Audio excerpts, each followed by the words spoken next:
Hello there. The Tory budget seems to have left the Labour benches looking very flat indeed. Maybe because the Chancellor is spending far more money on the public sector than they ever imagined.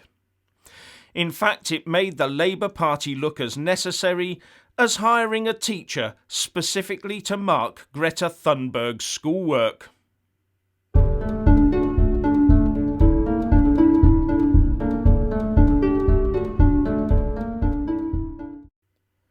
Firstly, as ever, please kick that YouTube algorithm up the jacksie by giving this video a big fat like. And I'm always uploading new content, so please do check my YouTube channel daily.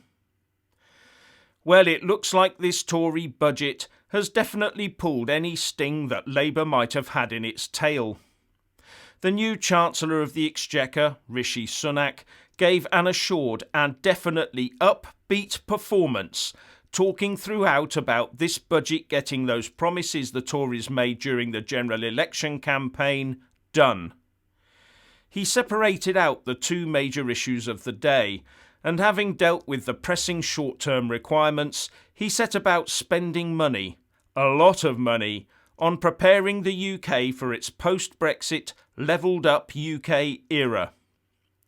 And with the amounts of cash he was talking about today, it's a good job borrowing costs are really low at the moment, because I would think he's going to be issuing quite a lot of bonds to get his hands on the cash. And for those that missed it, the Bank of England had an extraordinary meeting of its policy committees and lowered interest rates to 0.25% late yesterday. And the reason they did it before the budget was to make sure that everybody knew that it was a properly coordinated effort. Can you imagine if it had been done the other way round?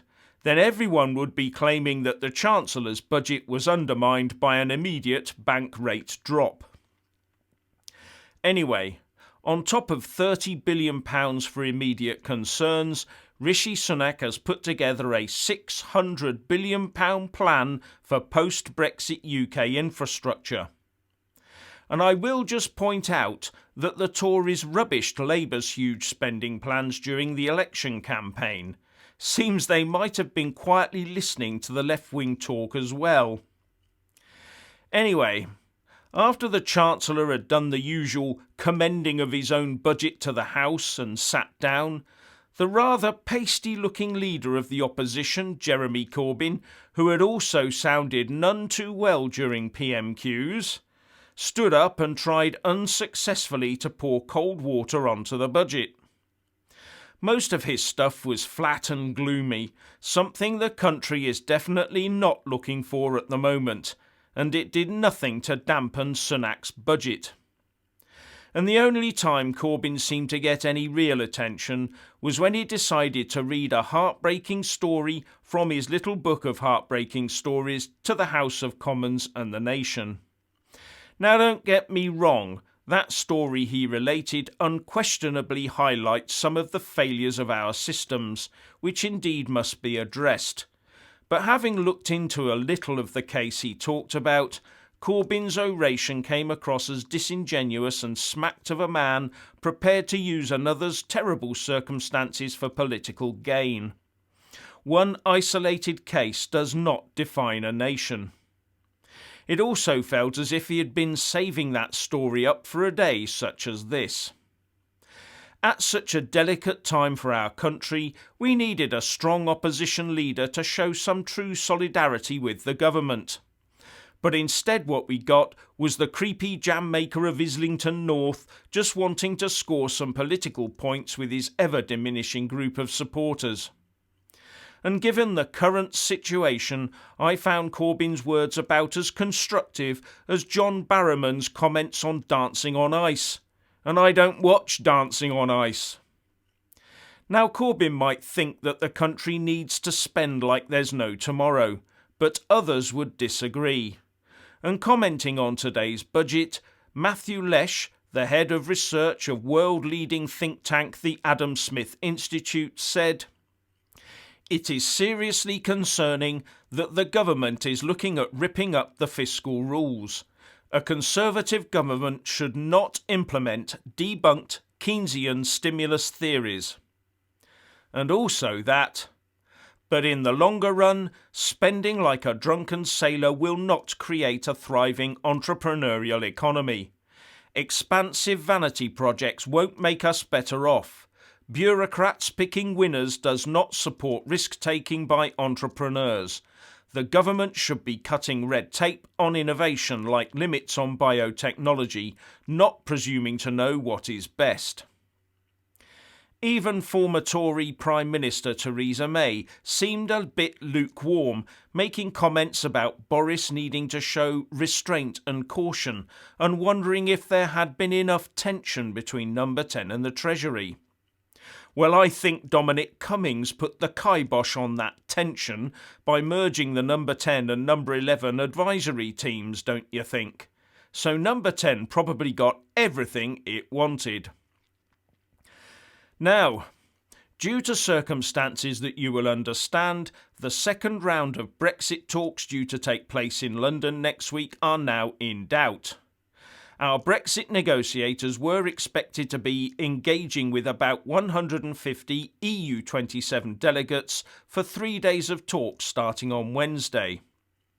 But when asked at the Brexit Select Committee if this was still happening, the Cabinet Minister Michael Gove replied by saying that this was a live question and that we were looking forward to a joint committee in the UK on the 30th, and we were also looking forward to the next stage of negotiations going ahead, but that Belgium had certain concerns about it. And note the use of the past tense in his words, we were looking forward to, instead of we are looking forward to.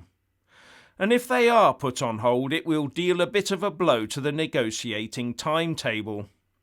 So the calls for a Brexit implementation period extension can only get louder. The Independent predictably says, the development threatens to have huge consequences for the likelihood of the UK crashing out of the post-Brexit transition period at the end of the year without a trade deal, with the risk of a recession. But Michael Gove said that he was still optimistic about getting enough progress by the time the June high-level joint committee meeting comes round so that they could move forward to striking a trade deal by the end of this year. And I will also point out that during his budget speech, the Chancellor, Rishi Sunak, was quite clear that we would be leaving the Brexit implementation period on the 31st of December when he was laying out his plans for abolishing VAT on female sanitary products. And they'd better stick to plan, because delaying Brexit any further will not help the UK in the talks in any way at all. Because firstly, all it will show is that we can be made to cave in, and secondly, it will be a choice of another 1 or another 2 years of uncertainty.